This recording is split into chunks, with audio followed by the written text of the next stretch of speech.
Est-ce que vous connaissez cette image-là?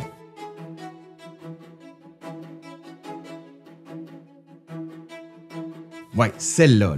Ben ça, c'est l'arbre du vivant selon Ernst Haeckel, un biologiste du 19e siècle. Mais on devrait plutôt parler d'une représentation métaphorique en forme d'arbre des différentes étapes de l'évolution qui ont mené jusqu'à l'humain et qu'on peut d'ailleurs apercevoir tout en haut. Mais la réalité ressemble plutôt à ça.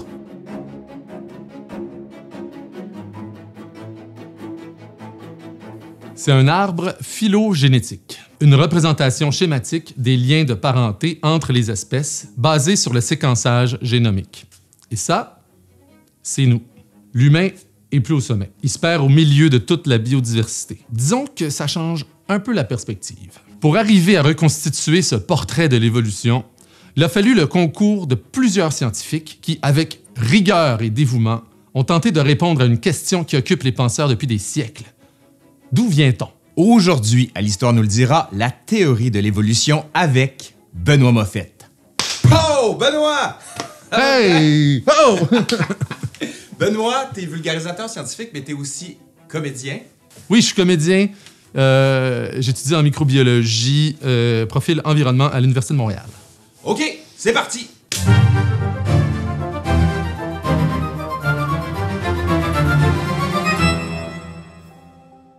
Bon, pour nous mettre en contexte, on va remonter à la fin de l'Antiquité. À cette époque, personne ne remet en question l'origine divine de tout ce qui est vivant. Au 4e siècle, Augustin d'Hippone, dit Saint-Augustin, va même mettre en garde les bons chrétiens contre les périls de la curiosité. À cela s'ajoute une autre forme de tentation, plus complexe dans ses dangers. C'est une vaine curiosité qui s'affuble du nom de connaissance et de science. Mais l'humain est curieux et il va continuer à observer la nature. Oui, bon, en fait, on le fait depuis toujours. Et au fil des siècles, vont émerger des sciences comme la botanique, la zoologie, la géologie. On va appeler les adeptes de ces sciences de la nature les naturalistes. À ne pas confondre avec naturiste, qui est plus une manière d'éviter les lignes de bronzage quand on prend un bain de soleil. Non. Les naturalistes, dis-je, vont inventorier les espèces de plantes et d'animaux. Au cours des 17e et 18e siècles, seront publiés des dizaines d'ouvrages qui font l'inventaire des espèces connues. Certains sont très volumineux, comme l'encyclopédie d'Aldrovandi en 15 volumes. On va se retrouver avec des milliers d'espèces végétales et animales répertoriées dans une multitude d'ouvrages. C'est un peu le bordel. Heureusement, au 18e siècle, arrive Carl von Linné. C'est le naturaliste le plus célèbre de son époque. Il va créer le système de nomenclature binomiale avec le genre et l'espèce. Par exemple, nous, les humains, on est des Homo sapiens. On est de l'espèce sapiens qui appartient au genre Homo. Homo sapiens, donc. Son système va graduellement être adopté par toutes les communautés scientifiques et va grandement aider à mettre de l'ordre dans ce qu'on appellera bientôt l'arbre de la vie. Non, pas le cercle de la vie, l'arbre de la vie. Linné croit en l'origine divine de la vie sur Terre. Il croit que toute espèce vivante possède une forme et des caractères qui lui ont été attribués par le Créateur. Et tout ça ne bouge pas. C'est ce qu'on appelle le fixisme. Et la grande majorité des naturalistes de l'époque sont fixistes. Mais pas tous. Georges-Louis Leclerc, comte de Buffon, un contemporain de Linné, est un des premiers à avancer l'idée que les espèces changent dans le temps. Il est transformiste. Dans son Histoire naturelle, un vaste ouvrage publié en plusieurs volumes sur plus d'un demi-siècle, il va même jusqu'à noter les ressemblances entre l'humain et les singes. Le comte de Buffon va aussi avoir une grande influence sur les biologistes qui vont lui succéder. Il défend l'idée que la science doit se baser sur une longue observation et sur des raisonnements rigoureux. Et ça, c'est exactement ce que va faire un certain Darwin. Mais avant de parler de Darwin, on doit parler de Jean-Baptiste Pierre-Antoine Monnet, dit Chevalier de Lamarck, ou tout simplement Lamarck. Au début du 19e siècle, il est le premier à formuler une théorie de l'évolution à proprement parler. Par contre, son raisonnement, bien qu'il soit révolutionnaire pour l'époque, contient des failles assez importantes. Il suggère entre autres que les espèces évoluent par habitude. Par exemple, les girafes auraient développé un très long cou à force de s'étirer pour manger des feuilles dans les arbres. Et cette modification se transmettrait de génération en génération. Lamarck n'a jamais observé ce phénomène. Il sort ça de son imagination. Mais, bien qu'il ait tort sur le fond, il a amené tout de même une idée intéressante. L'environnement joue un rôle dans l'évolution.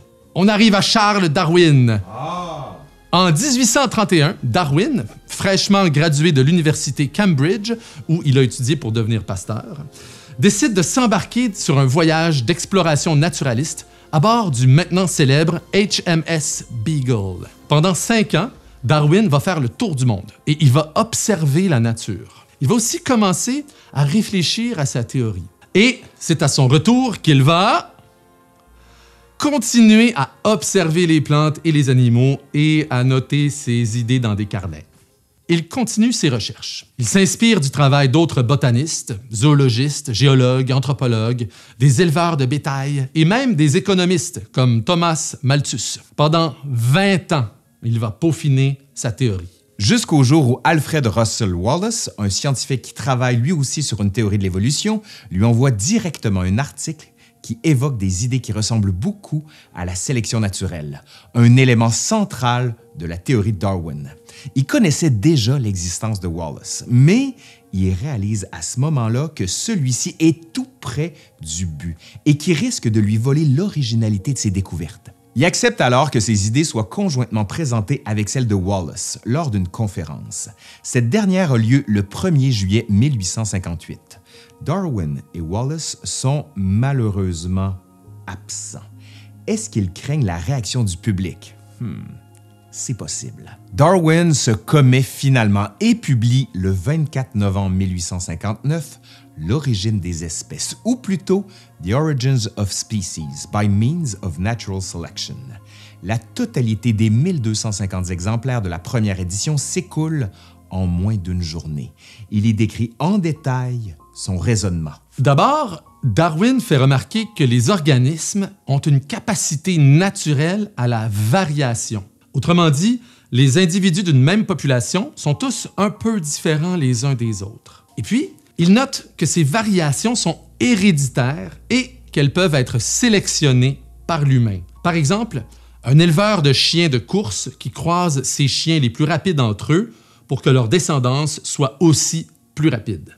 Les botanistes le font aussi avec les plantes. Darwin appelle ça la sélection artificielle. Alors, si on peut le faire avec les animaux ou les plantes domestiques, pourquoi ça se ferait pas aussi dans la nature? Quel serait alors le mécanisme en cause? Eh bien, c'est l'environnement. Et Darwin appelle ça la sélection naturelle. Et, dernier point important, à l'échelle de la population et sur une longue durée dans le temps, la sélection naturelle parvient graduellement à transformer l'espèce et même à en créer des nouvelles.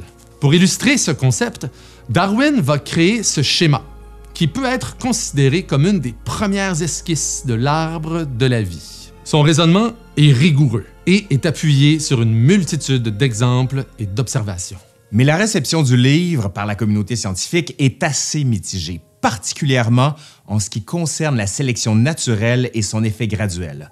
Entre autres parce qu'à l'époque, on considère que la Terre n'est vieille que de quelques milliers d'années. Ainsi donc, pour que l'évolution telle que Darwin la conçoit ait assez de temps pour donner toute la biodiversité connue à l'époque, la Terre devrait être âgée d'au moins 300 millions d'années. Mais les plus grands périls qui guettent la théorie de l'évolution ne proviennent pas de ses détracteurs, mais bien de ses supporters.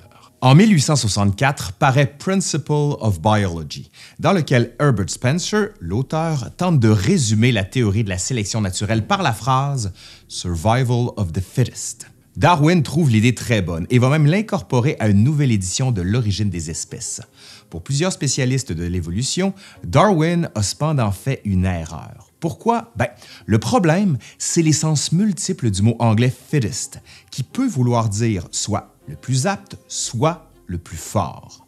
L'expression laisse aussi entendre que la sélection naturelle agit sur les individus alors que c'est faux. La sélection naturelle, telle que l'a définie Darwin, et telle qu'on la définit encore aujourd'hui, sélectionne les variations, pas les individus. Cette erreur d'interprétation est coriace et on la retrouve encore aujourd'hui. Spencer va encore plus loin et suggère qu'on laisse agir la sélection naturelle, du moins l'idée qu'il s'en fait, et qu'on laisse les pauvres s'éliminer d'eux-mêmes en abolissant les mesures d'aide sociale. C'est ce qu'on appelle le darwinisme social, même si Darwin n'a absolument rien à voir là-dedans. Spencer retient surtout l'aspect compétitif de la sélection naturelle et avance l'idée que la compétition entre les individus d'une société est favorable à la société parce qu'elle permet d'éliminer les éléments qui contribuent le moins à son avancement. Cette idée résonne encore dans certaines franges plus radicales du libéralisme économique. Oui, Darwin parle de compétition dans l'origine des espèces. Il réserve même un chapitre complet sur ce qu'il appelle le « struggle for life », en français, la lutte pour l'existence. Mais Darwin décrit également plusieurs exemples de coopération dans la nature, tant entre individus de la même espèce qu'entre individus d'espèces différentes. Et il y voit un avantage adaptatif. On est donc loin de la vision simpliste d'une sélection naturelle qui maintient des gagnants en éliminant des perdants. Peu après, Francis Galton ira encore plus loin. Selon lui, la société humaine ne subit plus les effets de la sélection naturelle et, par conséquent, elle risque de voir ses capacités intellectuelles dégénérer. Il suggère donc, pour prévenir cette dégénérescence, que les groupes sociaux, qui, toujours selon lui, sont de moindre qualité biologique ou psychique, devraient être stérilisés. Il entend par là les pauvres et les handicapés. C'est carrément une forme de sélection artificielle appliquée à l'humain. On appelle ça l'eugénisme. L'eugénisme va influencer des politiques d'hygiène raciale aux États-Unis et dans les pays scandinaves. Et, ultimement, nourrir la rhétorique du régime nazi en Allemagne. Eux, ils ne se contenteront pas de stériliser. Mais revenons à Darwin.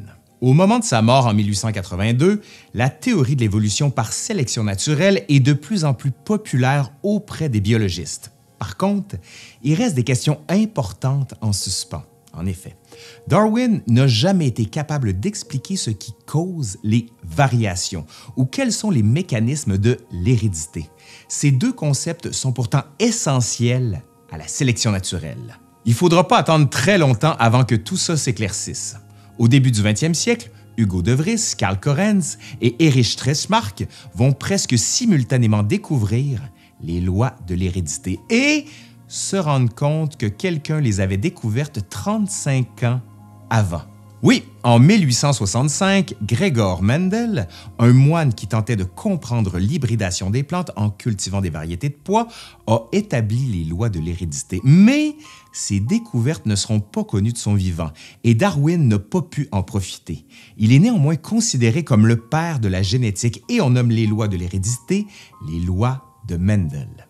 Plus tard, Thomas Morgan, un généticien, découvre en faisant des expériences sur des drosophiles que ce sont les gènes à l'intérieur des chromosomes qui sont le support de tous les traits. Il montre également que ces toutes petites mutations peuvent être sélectionnées et se répandre à l'échelle de la population, causant de petits changements au sein de celle-ci. Ce faisant, il démontre que la sélection naturelle est possible et qu'elle peut agir de façon graduelle, mettant fin à un long débat.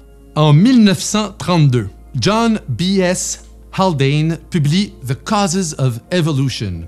Avec Ronald Fisher et Sewell Wright, il fonde la génétique des populations. Cette nouvelle branche de la biologie va permettre de comprendre beaucoup mieux les mécanismes de l'évolution. Haldane est eugéniste. Il croit, comme Galton, que la société dégénère. Par contre, sa solution, c'est un meilleur système d'éducation. C'est un eugéniste de gauche.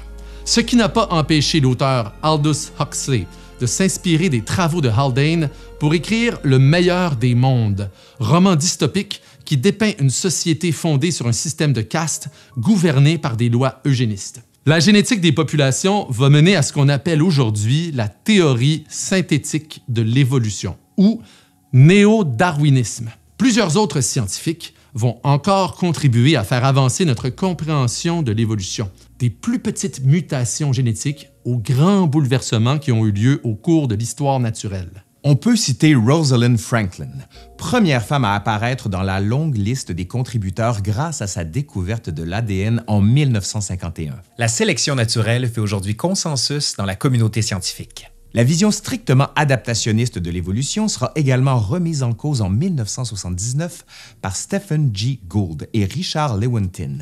Ils affirment que tous les traits ne peuvent être le résultat d'adaptation. Pour marquer les esprits, ils qualifient cette vision de l'évolution panglossienne, en référence au Candide de Voltaire, dans lequel le personnage de Pangloss affirme que toute chose existe pour remplir une fonction précise. Gould et Lewontin affirment que les contraintes architecturales et l'héritage phylogénétique doivent aussi être pris en compte. Quand une espèce évolue, elle garde certains traits de ses ancêtres. Un bon exemple est celui des pattes antérieures du tyrannosaure.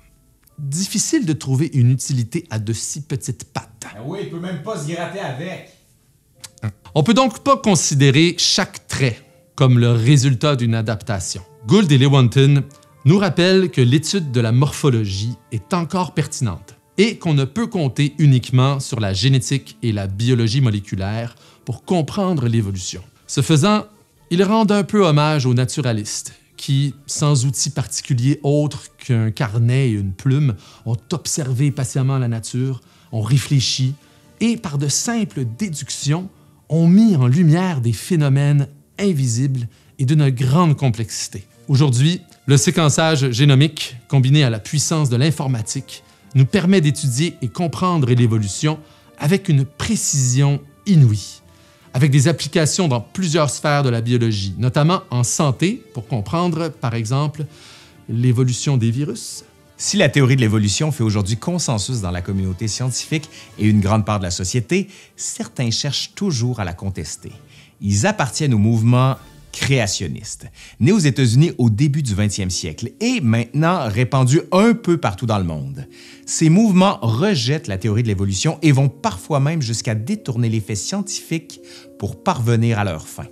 Certains éléments de la théorie de l'évolution sont, pour eux, difficiles à accepter, comme le rôle du hasard dans les variations, le fait que la sélection naturelle soit aveugle, qu'elle n'ait pas de direction prédéterminée et aussi peut-être même surtout le fait que l'être humain ne soit plus au centre. La science offre un point de vue objectif sur le monde physique. Pour y voir clair, l'observateur doit se distancer autant que possible de ses idées préconçues. L'arbre phylogénétique, constitué à partir de nos connaissances sur l'évolution, nous offre un point de vue sur la parenté qui existe entre les espèces connues. En se basant sur le séquençage génétique, on regroupe les espèces qui sont reliées par un ancêtre commun. Ces ancêtres communs forment aussi des groupes qui ont aussi un ancêtre commun.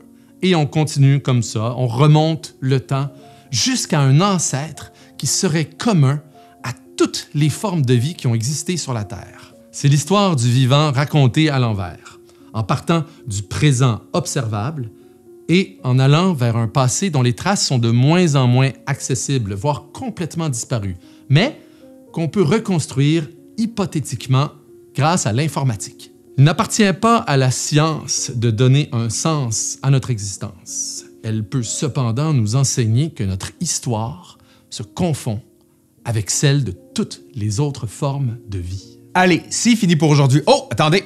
Oh! Hey! Merci Benoît. Si on veut te voir, si on veut te suivre, où est-ce qu'on va? Ah, vous pouvez me suivre sur Instagram, Benoît Moffett. N'oubliez pas de liker, suivre, peser sur la petite cloche. L'histoire nous dira. Laurent Turcot, mesdames et messieurs. T'es prêt pour avoir une chaîne YouTube? Ouais, OK. Ah, super. Allez, c'est vraiment fini pour aujourd'hui. Si ça vous a plu, vous faites un pouce par en l'air, vous partagez, vous commentez, vous faites vivre la vidéo. Allez, je suis Laurent Turcot de l'Histoire nous le dira et qui était avec Benoît Moffett, bien sûr. Et je vous dis à la prochaine. Bye!